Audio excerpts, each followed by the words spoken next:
విరూపాక్ష రెడ్డి గారు మరొక కాలర్ అయితే ఉన్నారు హైదరాబాద్ నుంచి శేషబాబు గారు. శేషబాబు గారు నమస్కారం అండి. హలో నమస్కారం అండి, చెప్పండి సమస్య ఏంటండి? సార్ నమస్కారం సార్.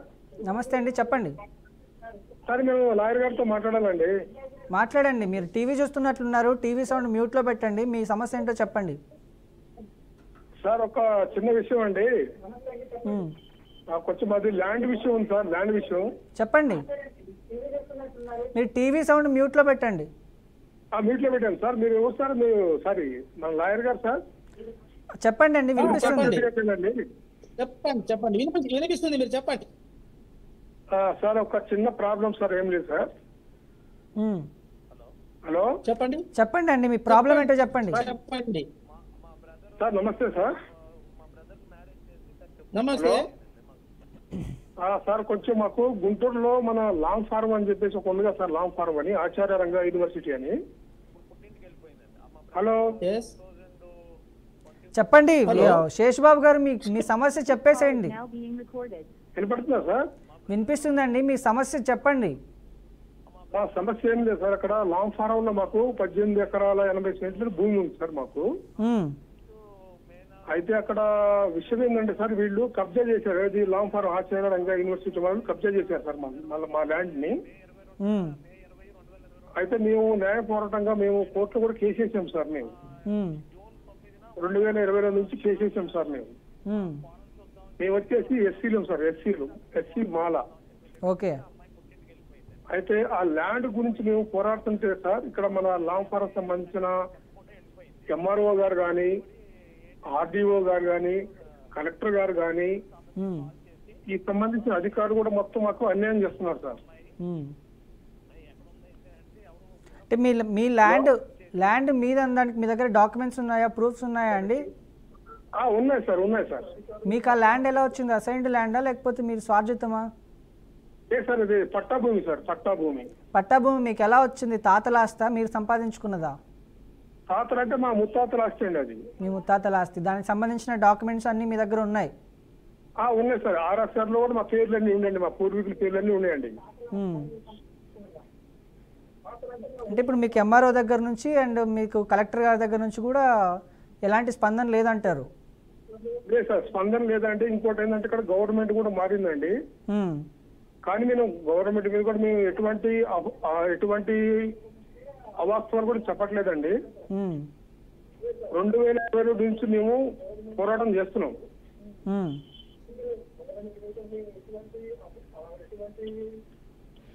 చెప్పండి.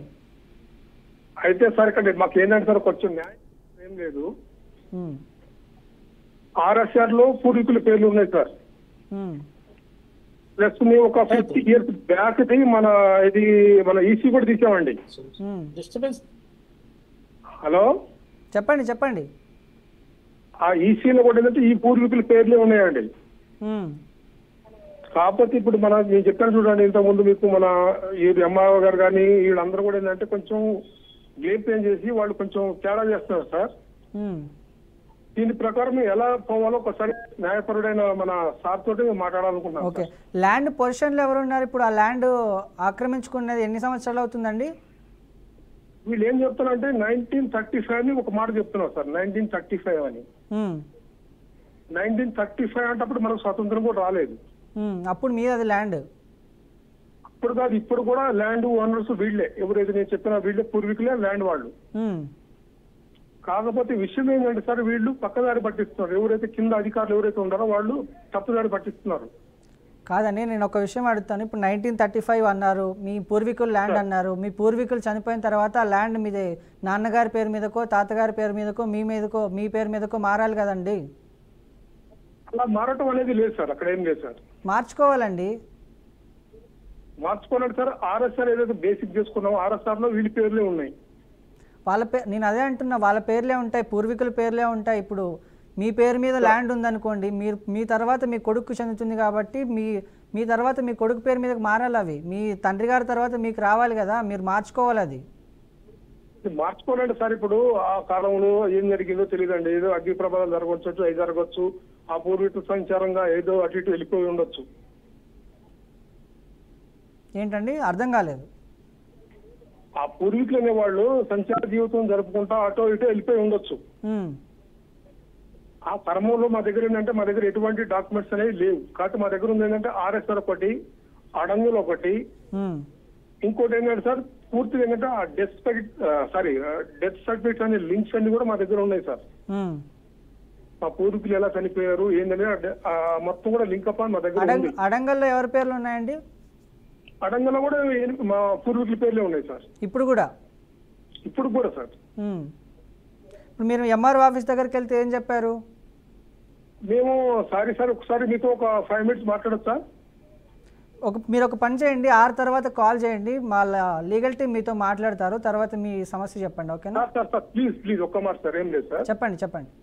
ఆల్రెడీ ఇప్పుడు ప్రజెంట్ ఉన్న చీఫ్ సెక్రటరీస్ ఉన్నారు కదా సార్, వాళ్ళ దగ్గర కూడా మేము ఆల్రెడీ 3-4 times సంప్రదించాం వాళ్ళని.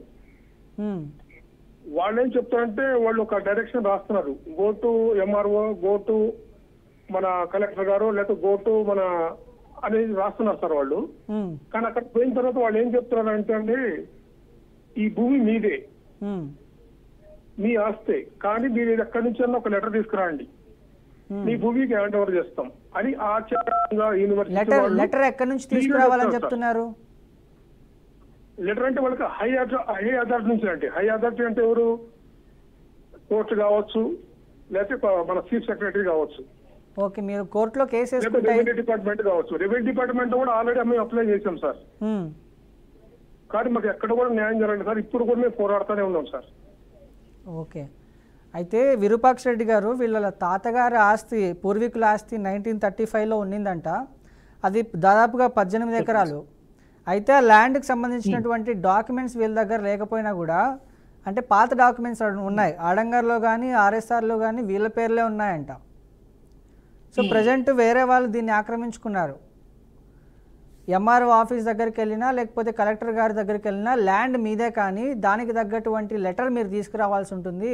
కోర్టు నుంచి కానీ లేకపోతే హైయర్ అథారిటీస్ నుంచి కానీ ఆ లెటర్ తీసుకొస్తే మీకు పని జరుగుతుందని చెప్తున్నారంట. ఆ లెటర్ అనేది ఎలా తెచ్చుకోవాలి ఏంటి అని అడుగుతున్నారు.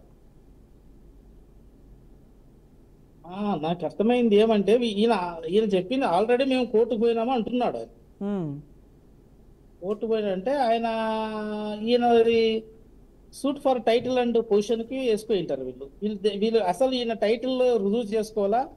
తర్వాత టైటిల్ రుజువు అయితే వీళ్ళకి స్వాధీనం లేడు కాబట్టి స్వాధీనమని కూడా అడిగింటాడు కోర్టులో. ఆయన టైటిల్ ఉందా లేదా అనేది ఆయన ఆర్ఎస్ఆర్ ప్రకారం ఆయన పేరు, వాళ్ళ పూర్వీకుల పేరు ఉందంటున్నాడు. ఆ పూర్వీకులు ఈయన జీనియాలజీ ప్రకారం, వంశ ప్రకారం ఎట్లా కనెక్ట్ అవుతున్నాడా లేదా, అది జీనియాలజికల్ ట్రీ కూడా ఆయన ఒక రెవెన్యూ అధికారులతో తీసుకోవాలా. తర్వాత అడాంగల్ అంటున్నాడు, కానీ పాత అడాంగల్ ఉన్నావా, ఇప్పుడు ప్రజెంట్ అడాంగల్స్ ఉన్నాయా, అడాంగల్స్ ఎంతవరకు ఉన్నాయనేది ఆ క్లారిటీ లేదు ఆయన దగ్గర. లాయర్ గారు ప్లీజ్ సార్ చెప్పండి సార్, ప్లీజ్ సార్. అడాంగల్స్ మీవి ఎప్పటి వరకు ఉన్నాయండి సార్? అడాంగల్స్ ఇప్పుడు 12 సంవత్సరాల లోపుగా ఉన్నాయా? ఈ మధ్య అడాంగల్స్ ఉన్నాయా మీకు? అడంగల్ అనేవి కూడా మాకు ఇప్పుడు సార్ ఆ ల్యాండ్ ఎవరి పేరు మీద ఉందో ఒక క్లారిటీగా నేను చెప్తాను సార్. ఏంటంటే పట్టా భూమి అనేది ఒకటి క్లియారిటీగా మన ఎంఆర్ఓ గానీ ఆర్ఐ గానీ మన వీళ్ళందరూ కూడా సర్వే చేసి ఇచ్చారు సార్. పట్టా ఉందండి, మీరు స్వాధీనంలో లేరు కదా. మీరు స్వాధీనంలో ఉన్నట్టు అడాంగల్స్ చూస్తాయి. అడాంగల్స్ ఎంతవరకు ఉన్నాయి మీకు, ఏ సంవత్సరం వరకు ఉన్నాయని అడుగుతున్నా. కంటిన్యూ ఉన్నాయి సార్, కంటిన్యూ ఉన్నాయి. కంటిన్యూ ఉన్నాయా? స్టిల్ కంటిన్యూ ఉన్నాయి. మీ ఆస్తి ఎక్కడ పోదండి? మీరు టైటిల్ మీరు గత 1935లో మీకు ఆర్ఎస్ఆర్ ఉందంటున్నారు, అక్కడ నుండి మీ పూర్వీకులు స్వాధీనంలో ఉందంటున్నారు. కంటిన్యూస్ గా మీరు స్వాధీనంలో ఉన్నట్లా. మీరు ఈ మధ్య వాళ్ళు మిమ్మల్ని ఎవిక్ట్ చేసినా కూడా మీరు కేసు గెలిచే అవకాశం ఉంది. అదే కోర్టు జడ్జిమెంట్ వచ్చే వరకు మీరు వెయిట్ చేయాలా. తర్వాత మీరు సాక్ష్యం ప్రొడ్యూస్ చేయాలా, మీ యొక్క పత్రాలను ప్రొడ్యూస్ చేయాలా, అవి రుజువు కావాలా. దానిపైన మీరు రుజువు చేసుకోవాలైతే మంచి కేసే మీకు. సార్ లాయర్ గారు, 1935 అనేది క్రియేట్ చేసింది ఆచార్యంగా యూనివర్సిటీ వాళ్ళు క్రియేట్ చేశారు సార్. దాన్ని 1955 నుండి అంటే 1955 నుండి మరి ఏం చేస్తున్నారు మీరు? సార్ వాళ్ళు 1935 ఇక్కడ అని చెప్పి ఏమవుతుందంటే లిమిటేషన్ యాక్ట్ ప్లే అవుతుంది. లిమిటేషన్ యాక్ట్ ప్రకారము ఆ, ఒక లిమిటేషన్ ప్రకారం మీరు కేసు చేసుకోవడానికి ఇంత పరిధి ఈ టైం ఉంటుంది. సపోజ్ ప్రామిసర్ నోట్ ఉండే ₹1,00,000 ఉంది, నేను 3 ఏళ్ళ తర్వాత వేస్తానంటే 3 ఏళ్ళ తర్వాత వేస్తే అది చెల్లదు. అంటే ప్రతిదానికి లిమిటేషన్ ఉంది. ఇది కూడా మీరు 12 ఏళ్ళ లోపల ఒక స్వాధీనం నువ్వు కోల్పోతున్నావు అంటే 12 ఏళ్ళ లోపల నువ్వు స్వాధీనం నాకు ఇవ్వాలని నా టైటిల్ ఉంది అని వేసుకోవాలా. ఇవన్నీ subject to proof and relevancy. అవన్నీ కోర్టులన్న మీరు రుజువు చేసుకోవాల్సి ఉంటుంది. అదే జరుగుతా ఉంది మీ విషయంలోన. మీరు 12 ఏళ్ళ లోపల మీరు వాళ్ళు స్వాధీనం చేసుకున్న తర్వాత 12 ఏళ్ళ లోపల మీరు కోర్టుకు పోవాలి. ఆ 12 ఏళ్ళ లోపల మీరు కోర్టు పోలేదు కాబట్టి మీకు కొంచెం ఇబ్బంది అనిపిస్తుంది. మీరు డిపెండింగ్ అపాన్ ది ఎవిడెన్స్, మీరు కోర్టులో ఎట్లా ఎవిడెన్స్ ఇస్తారో, ఏం రుజువు చేసుకోగలుగుతారో దాన్ని బట్టి నెక్స్ట్ జడ్జిమెంట్ వస్తుంది. మీరు 12 ఏళ్ళ లోపల వాళ్ళు మీరు కేసు వేసినప్పటి నుండి 12 ఏళ్ళ లోపు వాళ్ళు స్వాధీనం తీసుకున్నారంటే మీరు కేసు గెలుస్తారు. లేకుంటే లిమిటేషన్ యాక్ట్ ఒకటి ప్లే అవుతుంది. ఎస్ విరూపాక్ష రెడ్డి గారు పట్టినట్లు అవుతుంది. ఎస్ అయితే విరూపాక్ష రెడ్డి గారు ఫైనల్గా భార్యాభర్తలకు సంబంధించి మీరు ఏం చెప్తారండి? భార్యాభర్తలు అంటే చిన్న చిన్న సమస్యలకు ఇప్పుడు వాళ్ళు గొడవ పడుతున్నారండి. చిన్న సమస్యలు కాకుండా ప్రతి ఒక్కరికి అడ్జస్టింగ్ నేచర్ ఉంటే వాళ్ళు ఒక తూరి మన సాంప్రదాయంలో ఒక తూరి తాళి కట్టిన తర్వాత వాళ్ళు కడ వరకు ఒకరికొకరు కలిసిమెలిసి బ్రతకాలనేది మన ధర్మం.